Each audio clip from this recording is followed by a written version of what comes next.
Trauma has a pretty funny way of finding its way back to you until you choose to deal with that shit head on. Rodolfo is a guest who embodies that right there and has been through so much shit in his life, yet has chosen to come out on the other side a better man and chosen to face his trauma, but not after some very, very high highs and some very, very low lows as well. During this conversation, we talked about some of the things that he's done through his life to help him deal with that trauma, why it's so important, how trauma is going to manifest itself inside of the body until you choose to deal with it, and just so much more. So I'm really, really honored to have had him on the podcast, and I'm excited for you guys to listen as well. So I hope you enjoy. Yeah, it was 2010 when my life changed. It was 2010. There was a time, that got me to a moment that I had two choices at that moment. The choice was get out of here, right? Because I had a rope set up in my garage and everything like that. Or what I did, thank God, was find a way out, right? And so my life changed in 2010. Yeah. But it started very early because I was abandoned as a kid. The way I got to the point in 2010 why I felt I was at the end was, through so much things that happened way before. I was abandoned when I was 6 months old. My mother gave me to foster parents. And she would come, her and my father, they would come and visit me every so often. And sometimes take me home on the weekend, pick me up at Saturday at 11 a.m. and bring me back on a Sunday 6:30. But yeah, I would grow up with foster parents and had 3 plus my auntie and uncle. And I came back home at 11, which, once I arrived home, they wanted me to be someone else, right? Because they didn't really know me, nor did I know them. And so they always compared me with, this kid, that kid, and so on. But for me, it was a hard time because I didn't know how to fit in. And obviously the fear of, am I going to go away again, was tremendous. And, eventually I was sexually abused when I was 11 by a cousin. Moved out from home. Got married very young, got married at 23 the first time. And 4 months later, walked into a room when my wife was with someone else. My ex-wife then was with someone else. So there were so many things that, made me arrive to a point back then where it's like, man, what the heck is going on in this life? It sucks. And eventually I realized that it was all about me, That's right? bad. It was me, like, as much as, again, I don't condone all the things that happen, obviously, because some things shouldn't have happened. Yet I realized later, especially the fact, with my first marriage, it was also my fault. I wasn't marriage material. I had no clue. I had never had a male figure, someone to look up to and whatever. My father was very jealous, very possessive. I wanted to be like my father, to be seen. And so guess what? I became jealous and possessive, and obviously the things happen for reasons, right? But also became very vain. I became very much on the outside. My mother is very vain, and, it was all about the clothing and this, that. I grew up in Europe. I'm Italian, but I lived in Switzerland because my parents migrated there. And so everything was about the outside and being seen at all cost and so on, right? And so at the moment when I found my wife, my ex-wife, like that was a moment for me where, like, fuck all this. I'm done with all this bullshit, man. I'm done with just being the nice guy, trying to please everybody, even though, again, I had so many flaws, right? Pretend, delusion.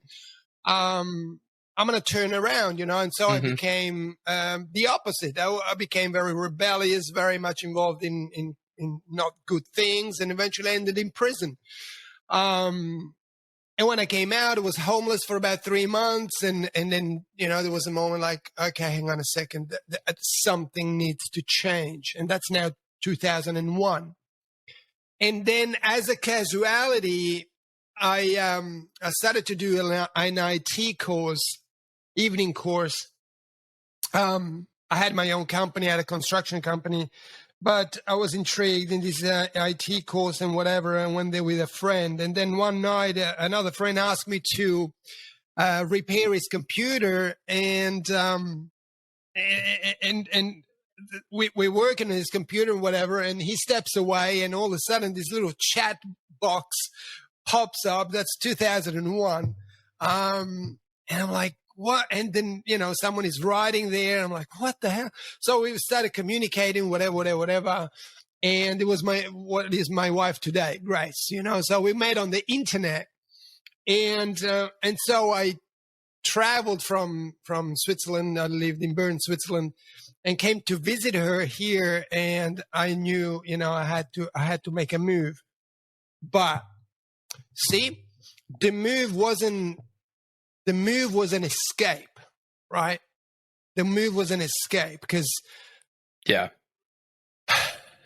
was so much shit going on, right? And I thought, okay, well, you know what? I'm gonna reset everything. I'm gonna go down there. I'm on the other side of the world. It's gonna be amazing, and I'll be clear of everything, right? The first year was amazing, Cam. The first year, dude, it was,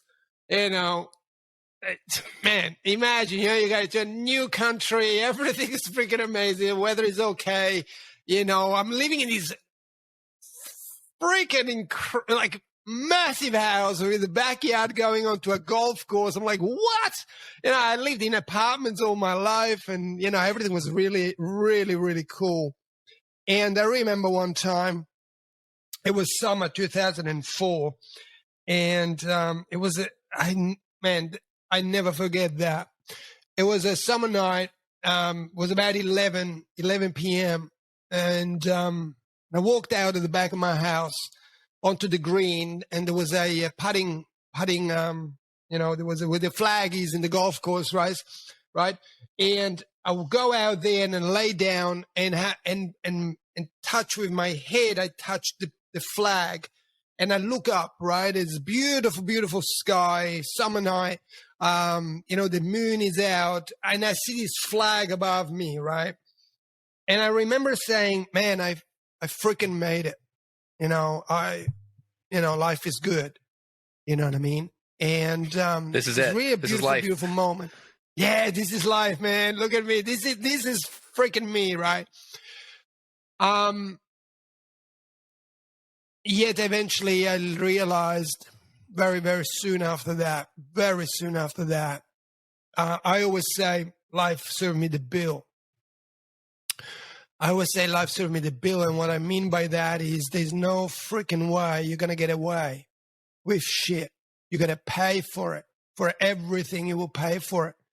And so all of a sudden, anxiety came in, depression came in, despair came in. I felt super, super lonely. I was on the other side of the world. Everything was on the outside seemed really, really cool, but I was alone. It was bad, and so trying to get through and try to focus on the outside, making some money, this, that, the other. With Grace, we would start and stop because she had her own trauma, I had mine, and kind of like, when we used to get together, it just didn't work and whatever. And so eventually, fast forward to 2010, my father then passed away in 2007. And then in 2010, we got married. Grace eventually moved in 2 years prior. And we moved into a new home, and man, it was dark, brother. It was freaking dark. There was a shell. I didn't know who I was, what I was doing. I didn't know how to feel. I hadn't cried for 40 years. I was just holding everything. You know what I mean? And then one night, Yeah, I had a gym set up in my garage, and I would always go in there and train. But then that was gone as well. A little bit before that, I started to race super bikes, and that was a great time. That was actually a good time in between a couple of years that I really felt alive when I was on that bike and closed the visor. And I really felt like, man, this is paradise. Everything is still. You're just one thing with this bike. And, yet eventually one day I remember we went on one of the tracks that we used to always go. And it was only Grace and I. And I remember I went out in the afternoon, I put on some new tires and went out on the track, had a couple of warm-up laps and then went for the time and my lap time and flash, personal best on that, my personal best on that track. And I literally turned around, went into the pits, got off the bike.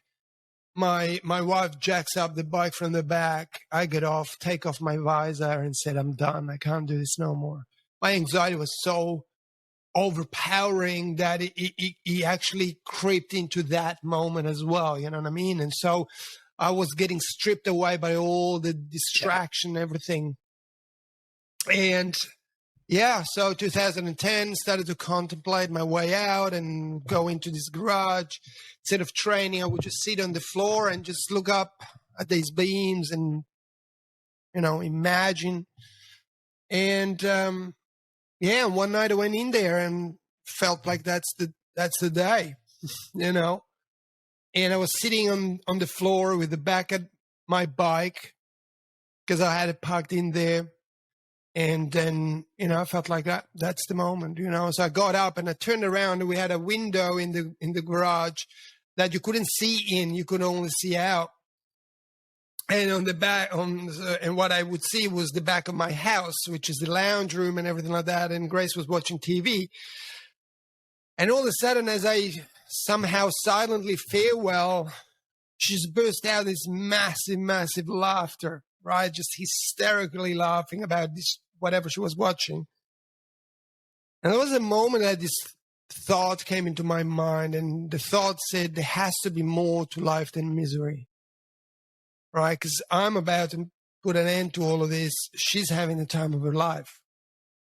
And so that was, I said, okay, it's not going to happen. I'm going to find my way. And that was the beginning of my journey, 12 years, 13 now, right? I mean, into the 13 years year. So that's how we got to that point. And yeah. Well, Rodolfo, real quick, thank you for sharing that. First of all, I mean, that's quite a story for sure. I'm curious, like, in that moment when you're sitting in there and like you see your wife laughing and you realize like, I feel like shit right now. Like, was that really the first time in your life that you realized that you yourself can make a difference, that basically like what you feel in your mind, you don't have to be controlled by that anymore? Was that really like the first realization? Yeah, I think so. Everything else was just pretend, right? It's pretend. It's like when we were talking before, we went on. We can say we know it, right? We can say, oh, yeah, I know that. Yeah, I know I can. But then are you doing it? That's a very different thing, right? Yeah. Are you doing it? Do you really feel it? Do you really feel it? Is that really you? Is that the embodiment of you, right? It's like, why do we, tie up our shoelaces without watching? Because we fucking did it a million times, right? We did it. We know it. That's enough. That is us. We know that. That is now not knowledge. That is now wisdom. That's a difference. The big difference between wisdom and knowledge, right? I can read something or hear something, and I learned something. But if I don't freaking do it, if my life ain't gonna be, if that ain't gonna be a part of my life, and this is how I now act and live, ain't gonna happen. So for me, during the time, it was all about survival. How are people gonna see me, right? How are people going to see me? Do they know I'm anxious? Do they know I am freaking afraid? Do they know I feel like dying every moment because my panic attacks and all this shit? Can they see that I'm having a panic attack? Can they feel that my freaking hands are sweaty and everything, and I just would like to run away from here, and I could give two shits about that movie that is playing because I'd rather be in my freaking bed? Can they feel that I'm a male trying to be one, and instead I'm a scared little boy? Can they feel that? That was the thought. I didn't know how to turn it around, right? Yeah, it's like you didn't want them to see you, right? We truly for like who you were at that point. Yeah, right. So that idea of being like not fully seen and being scared to be fully seen because you're growing up in survival mode all the time. Like, I think I can relate to that, not for the same reasons, but growing up with that feeling of basically being in survival mode, like you don't feel safe being you. And so therefore you need to act a certain way in order to be like liked and accepted by everybody. Well, you are afraid of being you because you don't know who you are, right? You have played a role, or you are playing a role, and that role is going to take you down. Simple as that, right? Simple as that. You can look around. You can see people who are real. You can tell people who are real. You can just, someone who is real. There's no doubt. Right? I would have never been able to speak like this before. No way. Not a chance, right? Not a chance. All of what I would have said is, I got it. No probs. You should, he should, this, that, the other. Because I have no idea, right? And so the moment when I realized that, I heard the voice. There has to be more to life than misery, but I didn't know what to do. I had no clue. So I got out of the garage and I went to my wife and said, hey, and she looks at me and said, what's up? How was training? And I said, I didn't, and actually I haven't for weeks. What are you doing in there? And I explained, and now you're a male, you're explaining. I was nearly cowarding this out. I was nearly letting go, and just because I felt that pain was that life was less painful than death, and I would have cowered this out, leaving you and everybody to deal with this because I can't. So that was a moment for me to say, okay, I know there is more. What it is, I don't know. How to get it, I have no clue. But life is such a blessing. Life is such a blessing. And so I eventually went onto the computer and I stumbled on a quote.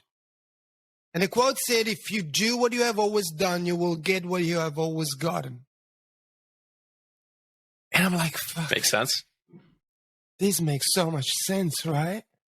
I've been trying to do something by doing the same thing over and over. And so I researched who the heck said, right? Who is telling it's like the idea of like doing something over and over again, expecting the same results. That's the definition of insanity. Right. Exactly, right? Trust me, exactly.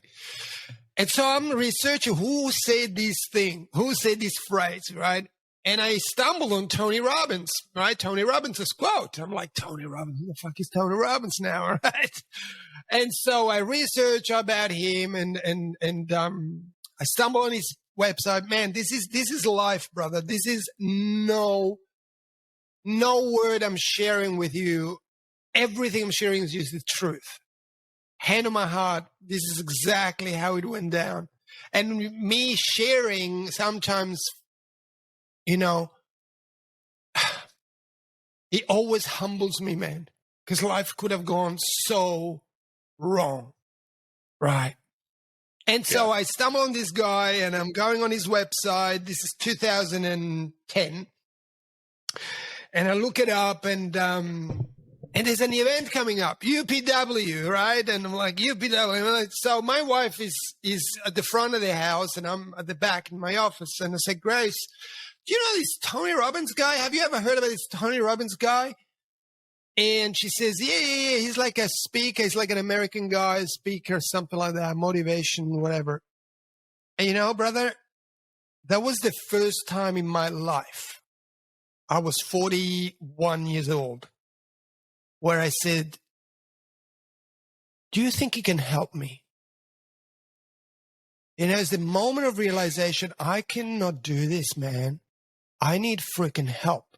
And trust me, I've been in fucking therapy. I had the antidepressants and the freaking anxiety tablets and all these bullshit fucking psychologists and all of that. Now, okay, I don't want to say, you know, there's a space for him, but the approach is not working, and it shows. Matter of fact, I got a client, she's 62, and she's it doesn't work for everybody.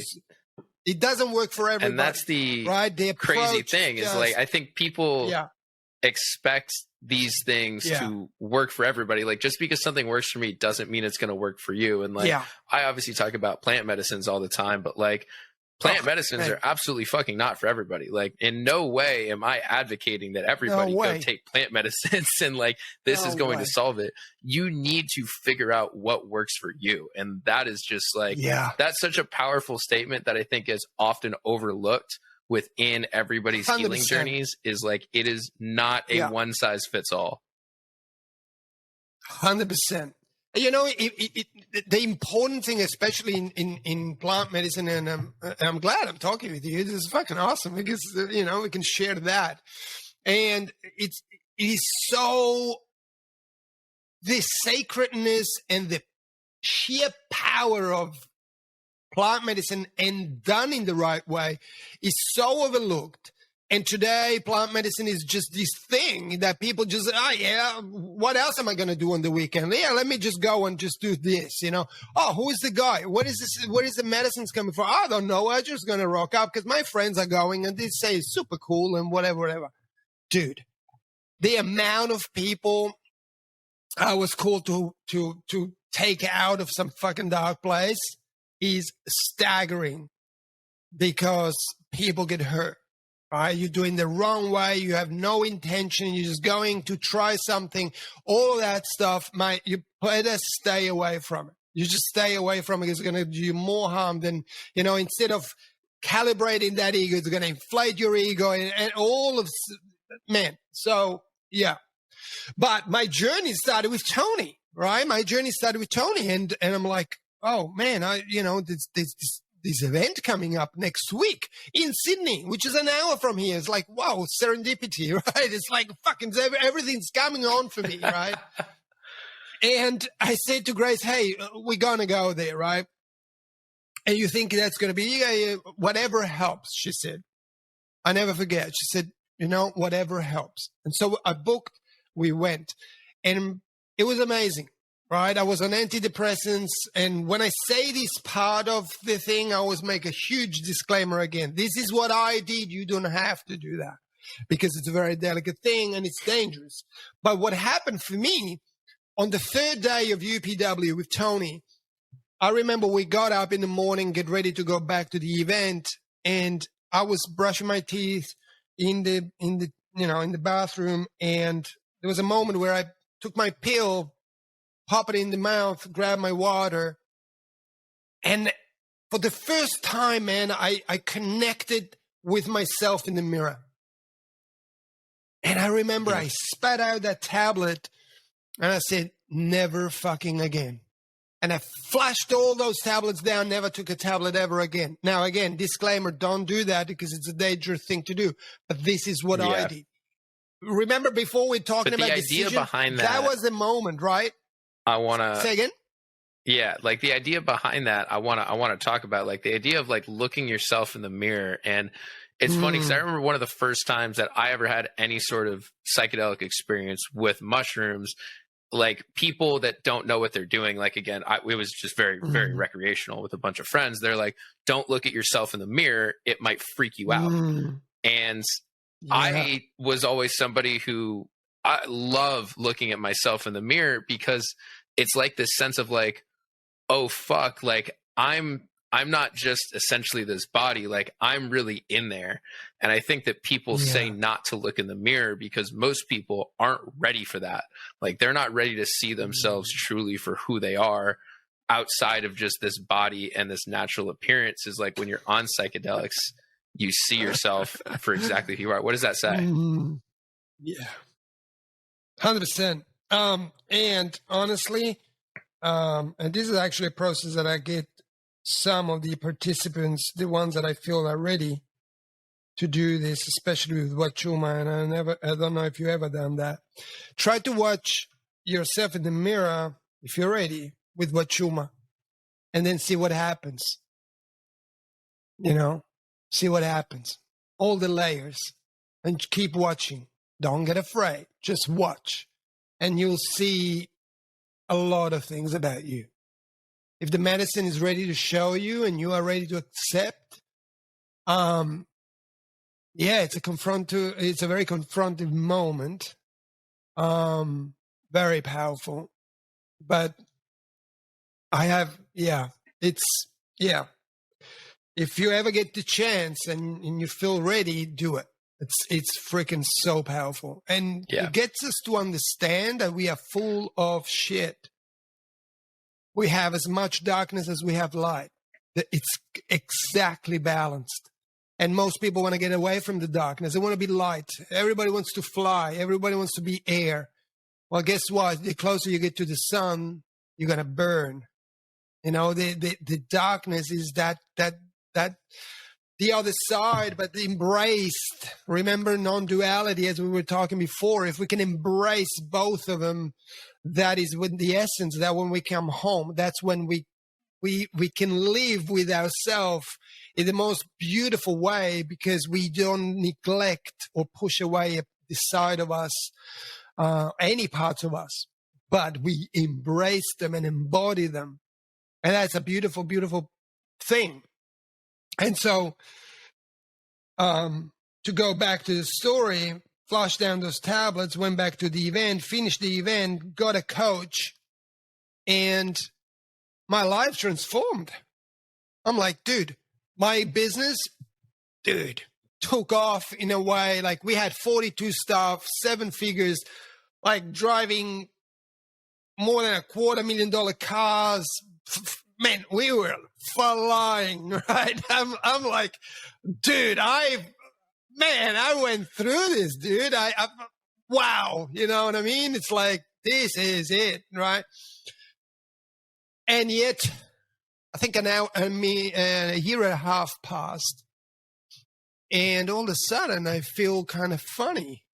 Start to feel funny. I feel off. I feel something isn't right again.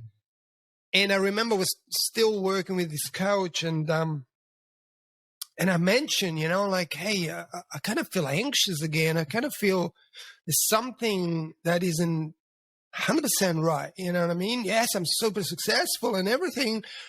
Man, there's an emptiness and whatever. And, she got me to do different things. Because at this point, you still haven't started to really dive deep into like the traumas yet, like the things that are driving your subconscious. You're still doing everything like externally. External. Yes, we touched some things, she was really good. We touched some things, talked about things and addressed them and whatever, right? But it wasn't enough, man. It was just up here. It was that layer, a couple of layers, where it's like when you say to someone, hey, why you want to be successful? I want to buy a nice house. Why do you want to Why do you want to buy a nice house? Why do you want love? Why do you want what it is, right? And usually people say that the top layers, right? Because that is what we want to tell people, right? It sounds good. Oh, because I want to take care of my family. I'm really nice, and I want to take care of my kids and all that bullshit. Tell me why you want to really, right? I call it 7-level deep. You go down. What is the reason, right? And so anyway, well, I think that what I've kind of figured out is like through my time is like I've practiced, basically doing that exercise of asking why, and then you ask why one more time, and then you keep asking why. I think almost 100% of the time it comes down to wanting to feel love. Yeah. Well, man, for me, honestly, a part of that is a couple of layers before, but for me, it's to prove my parents wrong. Because my parents always told me nothing good will come from you. Right? So when I feel off and I feel like I can't be stuffed doing this today, boom. What's my why? Okay, let's go. And it's not like, I want to prove them wrong because they're bad people. I want to prove them wrong because I am here for a reason, right? I am here for a reason. I am better All than that happened for me wasn't to kill me, but was to use me. Something bigger than me. Use me, right? And this is what I'm trying to do here. I hope I am bringing something that is of value. You know what I mean? That is all. Everything else, before it was all about the spotlight. Look at me. Look at me. I'm here. Hey, world, look at me. Look at me. I'm in pain, but please show me that I'm loved. Show me that I am worthy. Where today it's like, I know that I am. And now please let me serve. Please let me share what I've learned.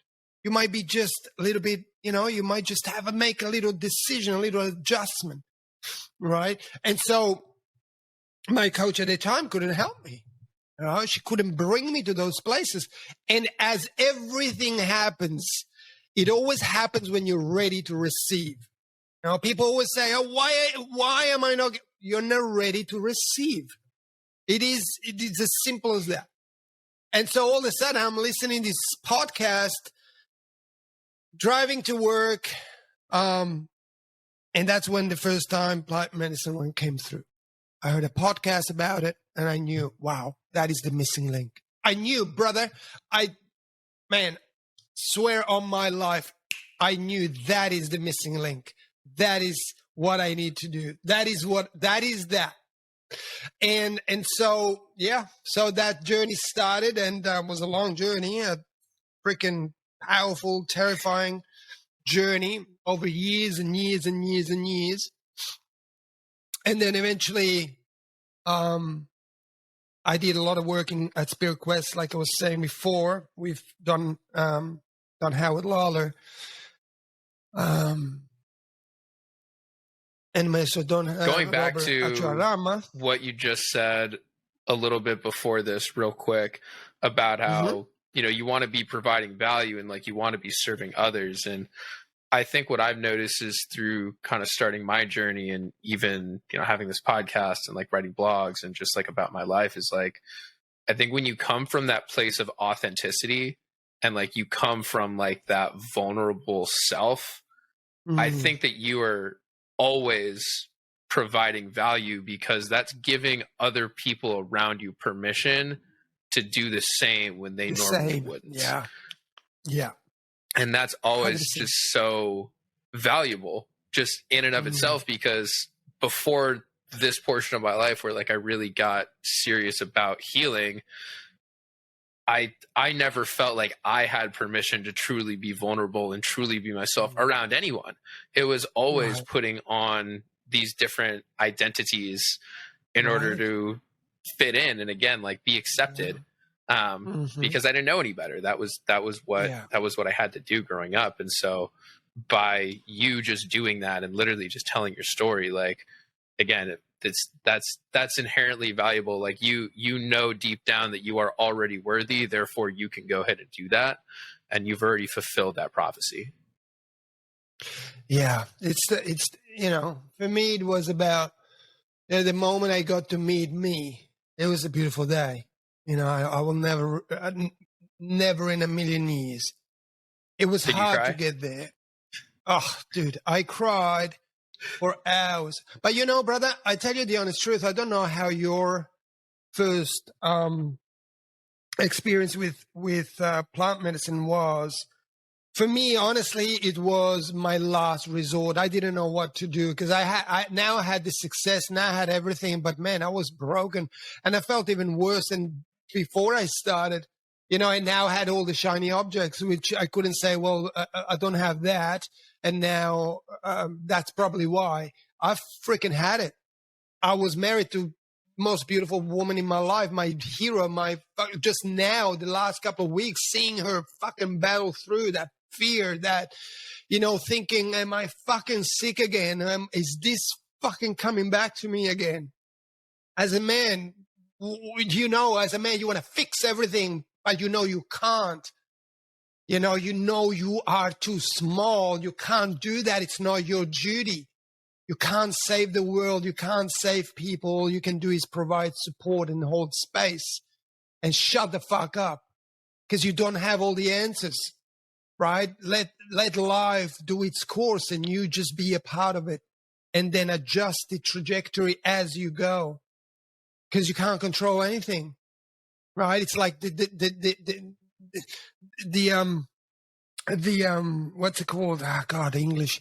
The sword of Damocles, right? It's above you. You don't know when that thing is coming down. You try to control that. Good luck, right? And so watching her going through is another inspiration of, wow, that is courage. That is, you know, and yes, she curled up many times, and especially the last couple of days was like, oh, God, we got to go. This is real, you know? So I don't know how your first experience with plant medicine was. For me, it was terror. It was terror. And I will go back every single month for the full retreat, every freaking month. So much so that the person, the facilitator said, man, you're back again. How much can you take? And I said, you pour that cup. I'm ready. Let's go. You know what I mean? The ego, that whole yuckiness that I was representing, that whole me bullshit, that all finger pointing, not taking responsibility, all of that I had to go through. Leaving Switzerland, coming here, and neglecting it and shitting on it and all of that. I had the fucking spirit of the country coming into one of my ceremony asking me for forgiveness. You fucking ask for forgiveness because I'm going to tear you apart. The words were, you're born in my land. You took everything from me and you left. And now you're still begging me. You fucking apologize. Those are the moments where you want to pretend like that darkness, right? You're pretending I got it, part right? of you, and that's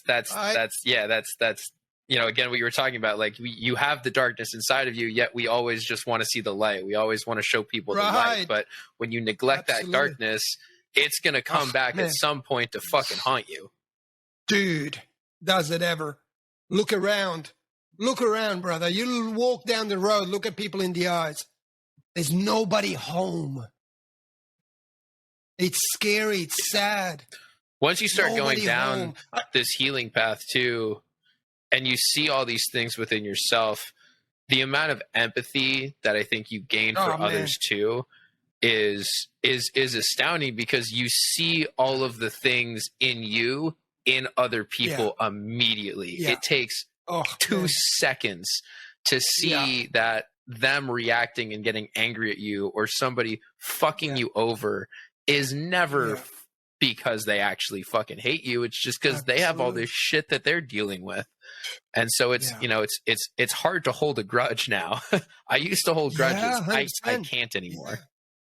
Yeah, absolutely true. Absolutely true. I think healing happens the moment you grow. You can't heal if you are not growing, right? Because now, if you know, I think people approach it the reverse way. They want to heal first so then they can move on. No. You got to grow first. You got to understand, why am I in this situation? Again, what you were saying before, why? Why is this like that? Why do I feel like that? Why do I feel like dying every day? Why nothing works? Why do I feel sad? Why do I so much crave the love and all that, which is nothing wrong with that. But if you crave it and you lose your identity to get it, you're going to be suffering the rest of your life. Right? If you are because now you're being loved for being somebody other than you, which you know deep down is fake love. Like, you can't receive that love. Yes. Yeah. Absolutely. It's just a transaction. You know, it's like most people, and you know, you might agree or not, but most people who are in pain are always ready to help someone else. Oh, I love helping people. Okay, but you are in pain. You like, are you looking after yourself first? No, no, no, because I enjoy. No, no, no. You are using someone else as a raft because you are slowly drowning, but you helping someone else, which is an honorable thing, but you are doing it for the wrong reason. And so now you entered a transaction. And so you became a people pleaser and you cannot get away from it because you got to always do something to be seen and feel that you're worthy. The moment you let go of that, you take care of this, you fill your cup, empty it from the bullshit, put in the right things in there. Now what overflows is getting shared, not to save the world, but just to provide service and to be there to hold space. Now there's no transaction. Now you don't need to be seen.